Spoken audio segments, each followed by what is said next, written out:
Yang saya dengar memang nampaknya dana dari pusat ke daerah, karena kan ini dana dari pusat di Indonesia itu mayoritas kan dana semuanya dari pemerintah pusat ya. Daerah yang punya anggaran tidak banyak. Kemudian ke daerah kan bertahap juga sampai ada juga yang dana desa, dan tentunya dalam hal ini bansos sampai bertahap-tahap tadi ya, sampai dana desa. Ini kan sebenarnya ini adalah salah satu stimulus yang tidak langsung kepada dunia usaha atau retail kalau itu berjalan lancar, dan juga kemudian dananya itu bisa dibelanjakan. Tapi kan sayangnya ini kan data yang ada, ini Presiden saja kan kemarin juga nampaknya mengeluh karena lambannya penyaluran dana dari pemerintah pusat ke daerah sampai ke masyarakat ya.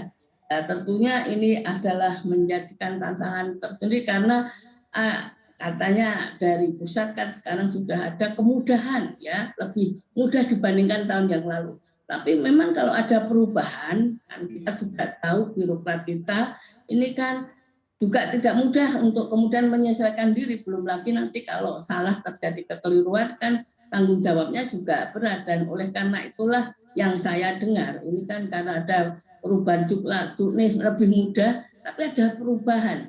Nah, tentu saja kalau birokratnya adalah yang sudah kualitasnya tinggi ya, kualitas manusianya itu bisa dengan lebih mudah melakukannya, tapi kadang juga tidak semudah itu ya, secepat itu melakukan penyesuaian. Dan selain itu tadi saya juga dengar ada Pemda yang nampaknya untuk bansos ya ataupun BLT yang menggunakan dana daerahnya dengan penyesuaian itu ternyata tidak dianggarkan ya.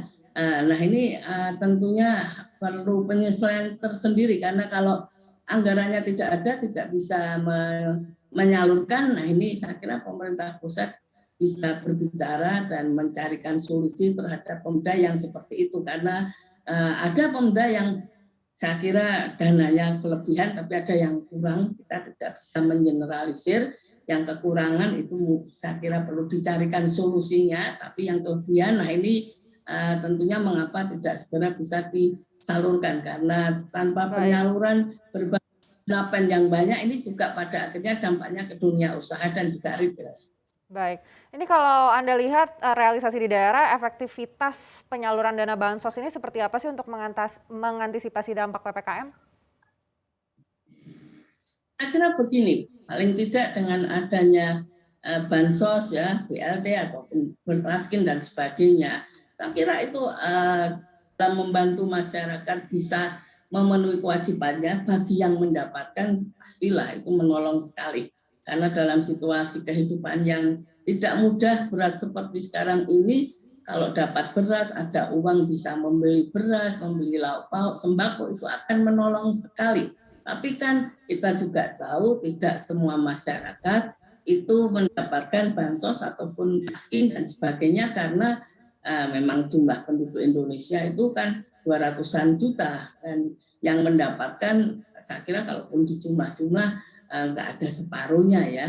Padahal kita juga tahu kan jangan lupa kadang-kadang juga yang dapat itu siapa, itu di suatu daerah kan tergantung pada Pak RT, Pak Lurah, Kades, ya mereka belum tentu juga tepat sasaran meskipun selalu diperbaiki. Dan oleh karena itulah saya kira secara umum tentunya bagi yang mendapatkan itu efektif dan bisa membantu kehidupan mereka.